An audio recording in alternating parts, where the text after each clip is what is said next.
The ONS announced today that the proportion of workers on low pay has halved since this Conservative government introduced the national living wage. Chancellor Jeremy Hunt has excitedly tweeted, "Conservative policy in action." Well, before we get the bunting out, and let's just sit on a shelf for a moment, the fact that the national living wage, introduced by the Conservative Party in 2016, replaced the national minimum wage for most people on low pay, which was introduced by Labour and was opposed by the Conservative Party. Imagine the Chancellor's shock when he finds out that never in living memory have families got so much poorer over a single parliament. The average wage now buys you the same amount it did in 2009. That's not exactly a cause for celebration. And 60% of people in relative poverty live in households where at least one adult is in work. That's also not a cause for celebration. 13 years of Conservative government has left millions living in poverty.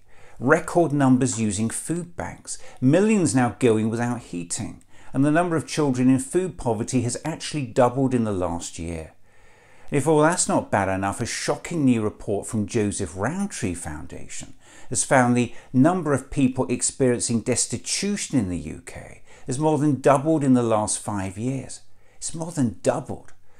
Almost 4 million people experienced destitution in the UK last year. That means they were unable to meet their most basic needs, to stay warm, to stay dry, to stay clean and fed. It's a staggering 61% rise since 2019. And 1 million children are now living in destitute homes, an 88% rise since 2019. And despite this government's hollow promises of levelling up, social mobility in this country is now at its worst in over 50 years. After more than a decade of almost completely unprecedented wage stagnation, workers in the UK are thousands of pounds a year worse off. 2022 was the worst year for real wage growth in nearly half a century. And average real wages in the UK will actually be lower in 2026 than they were in 2008. Just think about that. Conservative policy in action. Well, no arguments from me on that one.